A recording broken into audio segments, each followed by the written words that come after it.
Hello hello बच्चों, सुप्रभातम। आज हम आपको कक्षा सप्तम और नीति श्लोकः यानी पथ प्रदर्शक करने वाले श्लोक, यानी हमें अच्छे मार्ग पर चलाने वाले श्लोक, ये हैं पाठ 7 है। इसमें पहला श्लोक दिया है विद्या ददाति विनयम विनयात याति पात्रताम पात्रत्वात् धनम अपनोति धनात् धर्मम तथा सुखम। इसमें बताया गया है कि विद्या हमें विनय देती है, विनम्रता देती है। विद्या हमें विनम्रता देती है, सहनशीलता देती है, सहनशीलता की शक्ति देती है। और विनयात याति पात्रताम, विनयात पंचमी विभक्ति एक वचन, इसमें है पंचमी विभक्ति एक वचन।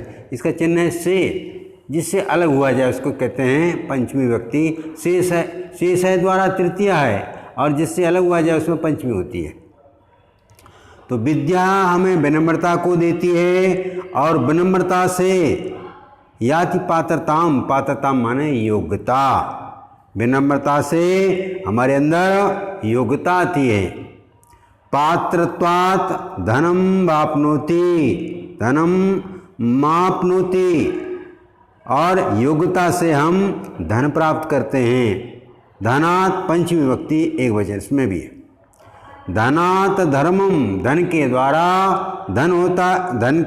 धर्म होता है। और तथा सुखम, इसके बाद जब हम धर्म करेंगे, धर्म के द्वारा धर्म से हमें सुख प्राप्त होता है। अर्थात विद्या विनम्रता को देती है, और विनम्रता से योग्यता आती है। योग्यता से धन प्राप्त किया जाता है, धन प्राप्त होता है, और धन से धर्म होता है, और फिर सुख प्राप्त होता है। ये इस श्लोक में बताया गया है। दूसरा श्लोक में बताया गया है अलसस्य कुतो विद्या अविदस्य कुतो धनम। अलसस्य कुतो विद्या अविदस्य कुतो धनम अधनस्य कुतो मित्रम अमित्रस्य कुतः सुखम। इसमें बताया गया है कि आलस्य मनुष्य का सबसे बड़ा शत्रु है। आलसी व्यक्ति को कभी विद्या नहीं आती है। अलसस्य कुतो विद्या, षष्ठी व्यक्ति इसमें है अलसस्य। कुतो माने कहाँ, विद्या माने विद्या। आलसी व्यक्ति को विद्या कहाँ। अविदस्य कुतो धनम, और जो अविदस्य बिना विद्या मूर्ख है, उसको धन कहाँ है। बिना विद्या के धन कहाँ। और अधनस, बिना धन के कुतो मित्रम, बिना धन के मित्र कहाँ। अमित्रस्य कुतः सुखम, और बिना मित्र के कुतः मन कहाँ, सुखम मन सुख, सुख कहाँ। तीसरा श्लोक इसमें दिया गया है पुस्तक स्थातु विद्या परहस्तगतम धनम कार्यकाले समुत्पन्ने ना सा विद्या ना तद धनम।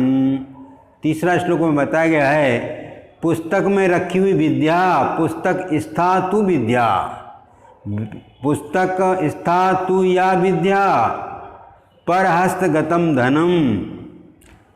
पुस्तक में रखी हुई विद्या, दूसरे के हाथ में गया हुआ धन। कार्य काले, कार्य पढ़ने पर, समुत्पन्ने ना सा विद्या ना तद धनम। कार्य पढ़ने पर, काम पढ़ने पर ना तो वह विद्या काम आती है, और ना धन काम आता है।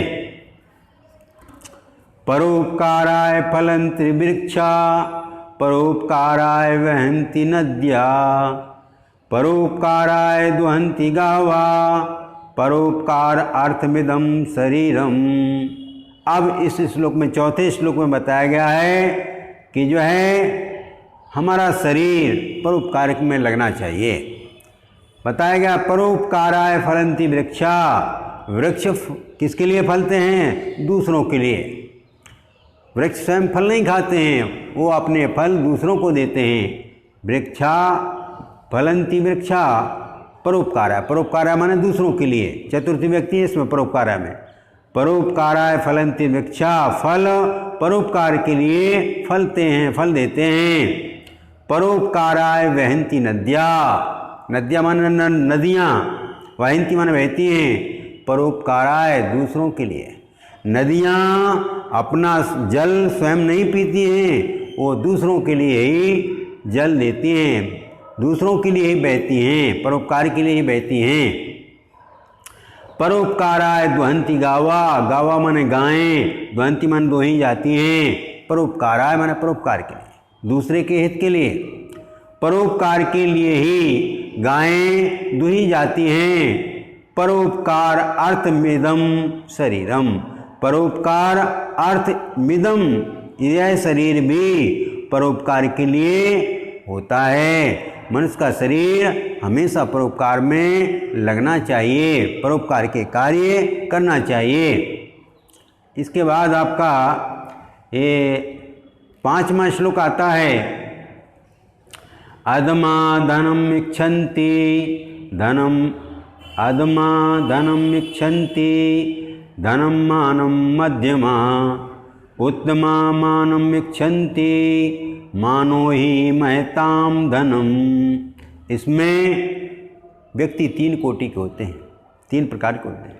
कुछ व्यक्ति धन चाहते हैं, कुछ व्यक्ति सम्मान चाहते हैं, और कुछ व्यक्ति क्या चाहते हैं? उत्तम कोटि के लोग होते हैं, वो चाहते हैं हमें हमारा सबसे बड़ा धन है क्या? सम्मान, सम्मान मिले। तो 3 कोटि के व्यक्ति बताए गए हैं। अधमा धनम इच्छन्ति, जो अधम नीच लोग होते हैं, अधम माने नीच, नीच लोग होते हैं, वो धन की इच्छा करते हैं कि हमें धन मिल जाए, कुछ भी होता रहे, हमें सम्मान नहीं मिले, हमारे अपमान होता रहे, लेकिन धन मिल जाए। फिर मध्यम कोटि के लोग होते हैं, ये निम्न कोटि के लोग हैं जो धन की इच्छा करते हैं।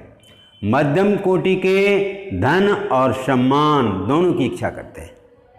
मध्यम कोटि के लोग धन भी चाहते हैं और सम्मान भी चाहते हैं, किंतु उत्तम कोटि के लोग जो होते हैं, उत्तम कोटि के यानी उच्च कोटि के, मानम इच्छन्ति, वो केवल सम्मान चाहते हैं, धन भले ही ना मिले लेकिन सम्मान मिले।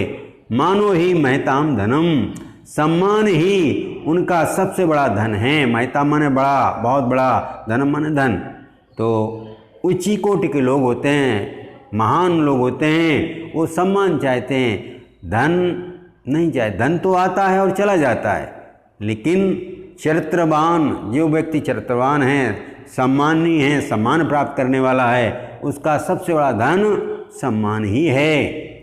अगला श्लोक है 6वां, यस्मन् देशे न सम्मानो न प्रीति न च बान्धवा न च विद्या अगमः कश्चित् न तत्र दिवसं वसेत्। इस श्लोक में बताया गया है कि यस्मन् देशे न सम्मानो, यस्मन् माने जिस देश में सम्मान नहीं हो, सम्मान नहीं मिलता हो, अच्छे कार्य करने पर भी कोई सम्मान नहीं मिलता हो, न प्रीति न प्रेम मिलता हो, न च बांधवा, और जिसमें भाई बंधु भी ना हो उस जिस देश में, न विद्या अगमः, न विद्या का यानी स्रोत हो, आन विद्या का, जहाँ पर पढ़ाई लिखाई नहीं होती है, ज्ञान का जहाँ पर वर्णन नहीं किया जाता है, जहाँ ज्ञान बिखेरा नहीं जाता, जब विद्या का दान नहीं हो जाता है, विद्या नहीं होती है।